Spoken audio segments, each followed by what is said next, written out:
paradrama tales. She hadn't spoken to me in 6 years, except to blame me for her unhappy marriage. Then one morning, out of nowhere, she called, asking if I could babysit her child, not out of kindness, not out of healing, just because she had no one else. And I said no. People hear that a father lost custody and they assume it was a technicality, a bad judge, a bitter ex. But that's not what happened here. He didn't just lose his children, he gave them away, one awful choice at a time. There was the time he left them with a friend of his, not a babysitter, not someone responsible, just a man who was high, so high the kids could smell it, sitting on a couch surrounded by open drug bags and glass pipes. My youngest didn't even know where the bathroom was. And then there was the day he told them I was dead. Yes, dead. He looked our children in the eyes and told them their mother, me, had died. And then he filmed their sobbing. For what purpose? I still don't know. To get sympathy? To punish me? All I know is that I saw the video in court, my son gasping, my daughter screaming. That's when the judge's voice dropped. That's when everything changed. There were other things too. Smaller maybe, but not small to a child. Like shoving food into our youngest mouth when they said no. Not disciplining, forcing, because kids should just listen, because soft parenting makes soft adults. He thought control was love. He thought fear was respect. He thought being a father meant owning your children. The truth is, I didn't take custody. He gave it away, with every lie, every unsafe moment, every decision rooted in ego, not care. We've been to court 5 times since. He shows up when it's convenient, makes a scene, promises change. But the child advocate has seen it all. So have the judges. They've heard the stories. They've seen the records. And the outcome has never changed. He doesn't have visitation. Not because I'm bitter, but because our children deserve safety. And he proved he couldn't offer that. So when people ask why I don't speak to him, why I won't just let him be a dad again, I want to ask, would you hand your child back to someone who treated their tears like leverage? He didn't lose custody by accident. He earned the absence, and I refuse to let anyone forget that. In 6 years, she called me twice. Not once to ask how the kids were doing. Not once to say, I don't know you, but we're both mothers. Maybe we could talk. Just 2 calls, and both of them came wrapped in blame. The first one was before he lost custody. She accused me of trying to ruin their wedding, said the child support payments were destroying their plans. Like asking him to support the children he helped create was some kind of personal vendetta, like their love story deserved priority over food, clothes, and stability for 2 growing kids. I remember standing in the kitchen, holding my phone in disbelief, while she told me I was unreasonable. Not even a hello, just straight into the guilt. And the second call? That one came after a court meeting with the child advocate, a meeting she didn't attend. A process she wasn't a part of. But somehow, I was still the reason her husband was tired, distracted, distant. As if me protecting my children was why he couldn't be the man she wanted. She didn't ask what the court heard. She didn't ask what her husband had done. She just told me I was in the way, that I was the problem, that if I could just be more cooperative, he could be a better father, to her child, not ours. Not the 2 he abandoned emotionally before he ever lost legal rights. No. She only cared about the one still in her arms. And now she calls asking for help. Not because she's changed, not because she's sorry, but because she's out of options. And I can't help but wonder, if the situation were reversed, if I were the one calling her, would she have picked up? Or would she scroll right past my name, thinking, she made her bed, let her lie in it. You don't get to weaponize me when it's convenient, and then ask me to hold your child when it's hard. If all I've ever been to you is an obstacle, don't act shocked when I don't become your emergency contact. It was a Tuesday. No school, kids still in their pajamas. I was halfway through reheating pancakes when my phone rang. Her name flashed across the screen, a name I hadn't seen in years and certainly never expected to see that morning. I hesitated, picked up, and just like that, she launched in. No greeting, no small talk, just, I need a favor. She said she was going in for a small procedure and had nobody to watch her toddler, that it would only be until 4, maybe 5, that it would be good for the kids to have some contact, as if her child, a near stranger, was a missing puzzle piece my kids had been aching for. And suddenly, I wasn't a woman she'd scorned. I wasn't the bitter ex who demanded too much. I wasn't the one who ruined her wedding or exhausted her husband. I was convenient. She was calm, almost transactional, the way people talk when they've already convinced themselves you owe them. She said, "I wouldn't ask if I had anyone else," as if desperation on her end canceled consent on mine. And I just stood there, phone to my ear, realizing that this wasn't a request. It was a pivot, a sudden shift into some version of unity that had never been real. We're not friends, we're not co-parents. We've never built a bridge between our lives. Only silence and distance, and sometimes hostility. And now, with her options gone, she tried to summon that bridge into existence, not with apology, not with humility, just with urgency and assumption.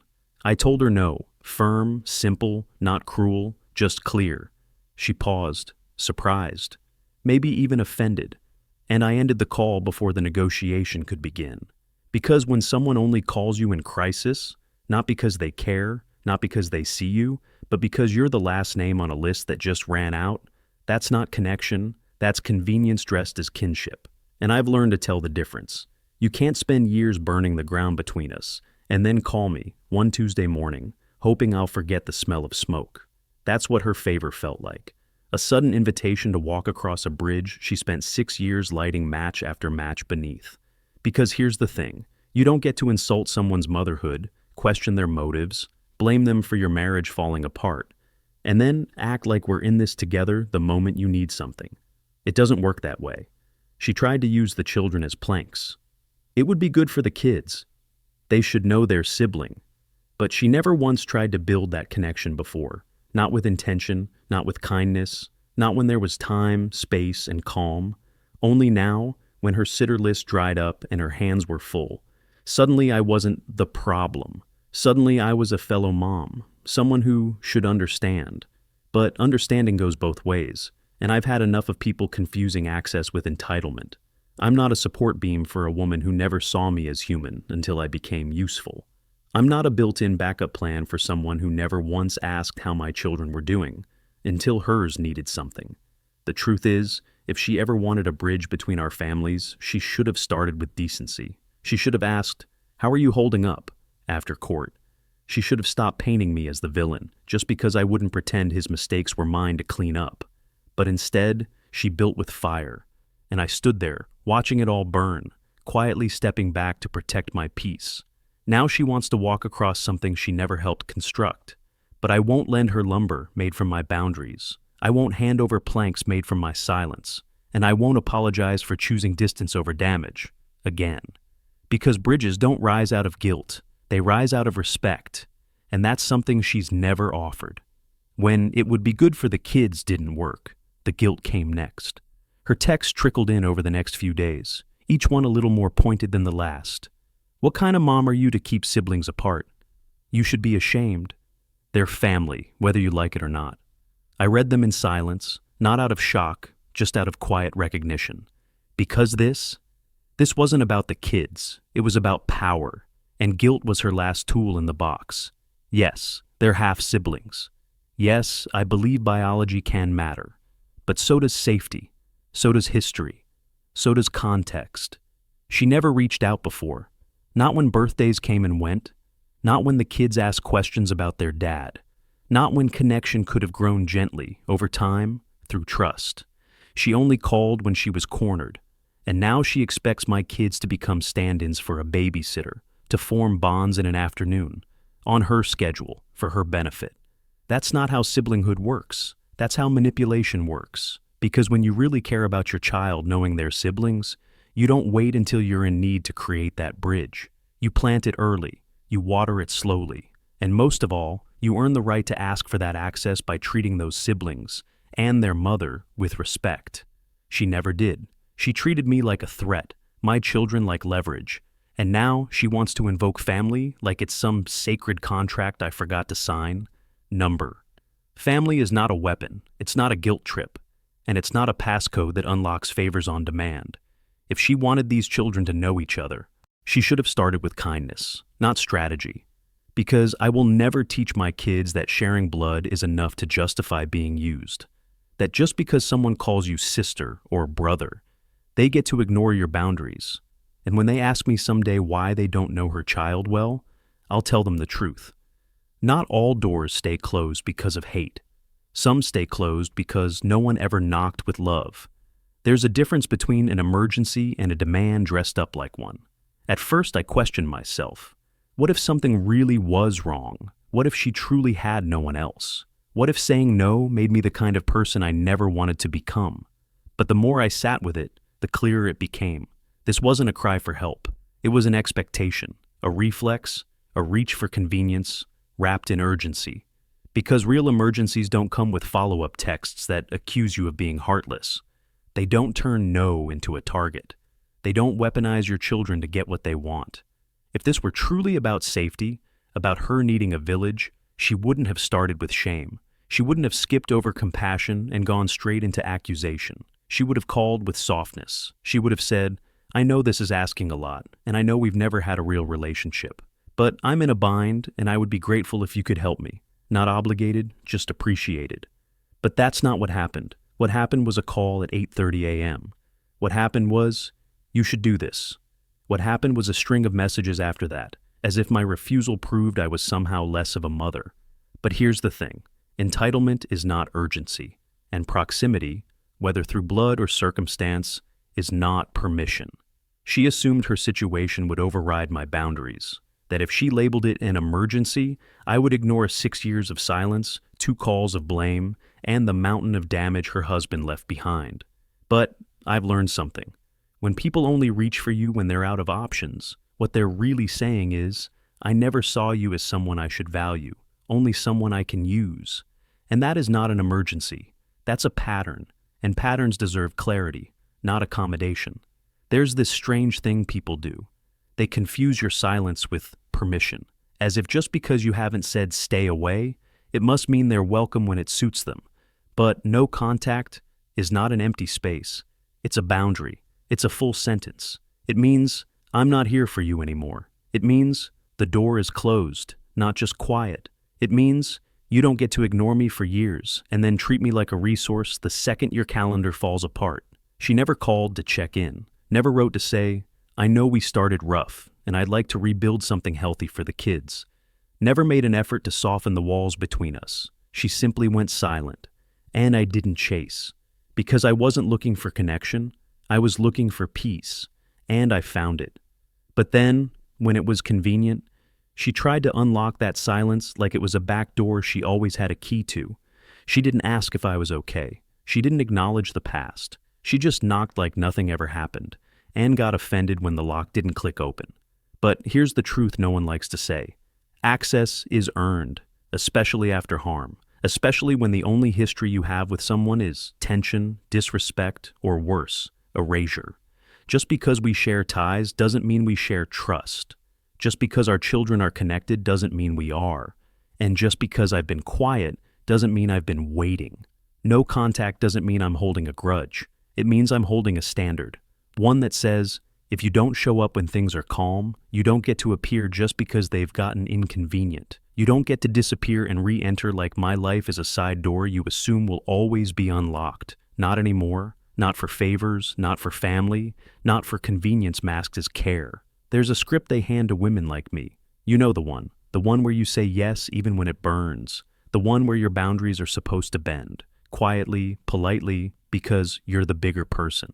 And when you don't, when you say no with your full chest, when you choose stillness over guilt, when you decline to step back into chaos just because someone's now calling it family, they call you cold. They say you've hardened, that you're bitter, that motherhood should have made you more compassionate. But here's what they never say. That maybe motherhood is exactly why I'm protecting this peace.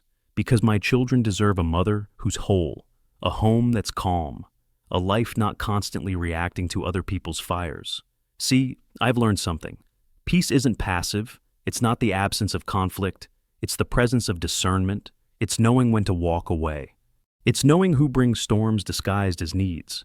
And it's having the strength to say, not here, not anymore. I'm not cold. I'm clear. I'm not shutting people out. I'm closing the door to patterns that once cost me my joy, my rest, my sense of safety. And no, I don't hate her. I don't wish her harm, but I won't sacrifice my healing to make room for someone who only shows up when they're drowning and expects me to dive in after them again and again. Because that's not love. That's not kinship. That's convenience disguised as crisis. So, if protecting my peace makes me cold, then let them call me whatever they need to feel better about their chaos. I'll be over here, warming bottles, folding laundry, and raising 2 children who will learn, by watching me, that love is not something you owe to everyone who asks. It's something you give when it's safe, earned, and mutual. I used to think that being a good person meant saying yes, even when I didn't want to, even when I was tired, even when someone had hurt me. Because that's what strong women do, right?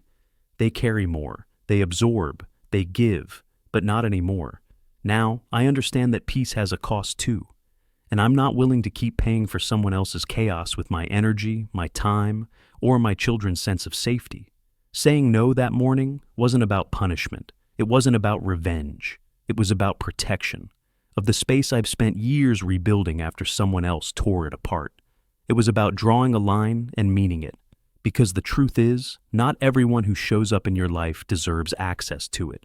Not everyone who shares DNA with your child earns a place at your dinner table, and not every emergency is yours to solve, especially when the fire was lit by someone who never bothered to learn your name until they needed your match. So, no, I don't feel guilty. I feel clear. I feel grounded in the kind of motherhood that doesn't run on people-pleasing, but on wisdom. The kind that says, my job is to protect, not perform. My kids will learn boundaries not because I lecture them, but because they watch me hold my own. And if that makes me the villain in someone else's story, so be it. Because in this house, I'm the peacekeeper, and no one gets to take that from me. Not with guilt, not with obligation, not with sudden phone calls that never came before. If this story spoke to you, if you've ever said no and then doubted yourself, if you've ever been called cold, cruel, or too much for simply protecting your energy, you're not alone. Drop a comment. Share this with someone who needs permission to draw their own line. And don't forget to subscribe, because here, we tell the stories that don't fit the mold. You're not heartless. You're just finally choosing peace over performance. And that, my friend, is strength.